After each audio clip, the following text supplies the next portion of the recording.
The weather loach is another interesting scavenger-type fish. It can grow to 12 inches long and spends most of its time near the bottom. Because of its shape and size, it would be sure food for a catfish, so don't mix the two.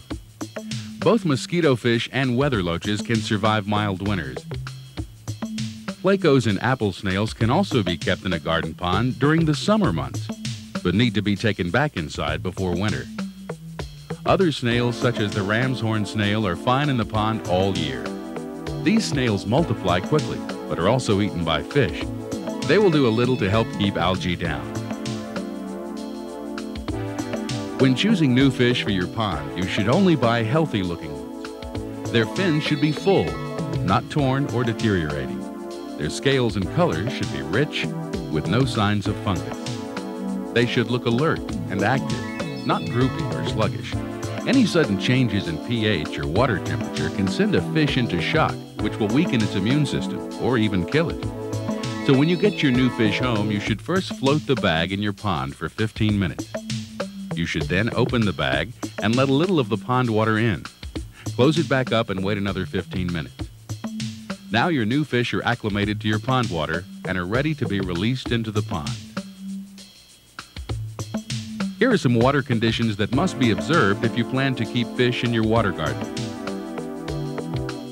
pH is the measurement of how alkaline or acidic your water is. A pH of 7 is considered neutral, and anything less is acidic. Anything above 7 is alkaline. Don't be fooled by the pH scale, though. A reading of 6 is actually 10 times more acidic than 7, and 5 is 10 times more acidic than 6. So with each single number change, the pH reading is actually 10 times more acidic or alkaline. All of the fish mentioned in this program are suited for water with a pH of 6.5 to 8.5. Economical test kits are available to measure pH and other water conditions, or your local pet store may test your water free of charge. You should test the pH of your tap water to use as a reference point. The water in your pond should start at this point, but will gradually go acidic over time. Dead fish or other animals, dead leaves, and accumulation of other organic matter will cause your water to go acidic more quickly. So these things should be removed. Partial water changes and healthy oxygenating plants will keep your pond water in a healthy range.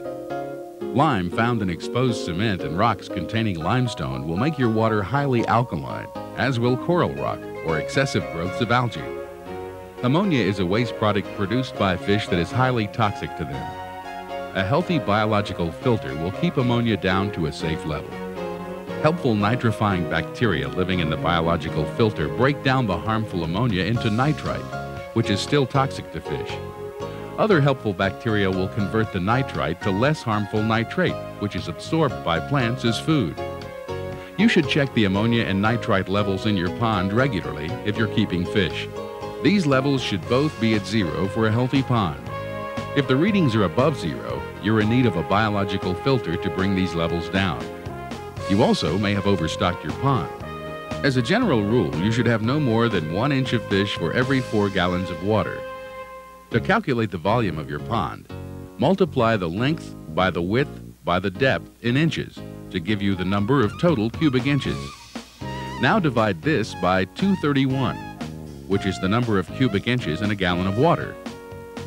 With odd-shaped pools, you may want to measure your pond in sections to get a more accurate calculation. The test kits available are relatively inexpensive and are simple to use. Most come with a test vial and an indicator solution. You simply fill the vial to the preset level and add the test solution. Next, you compare your results to a color chart.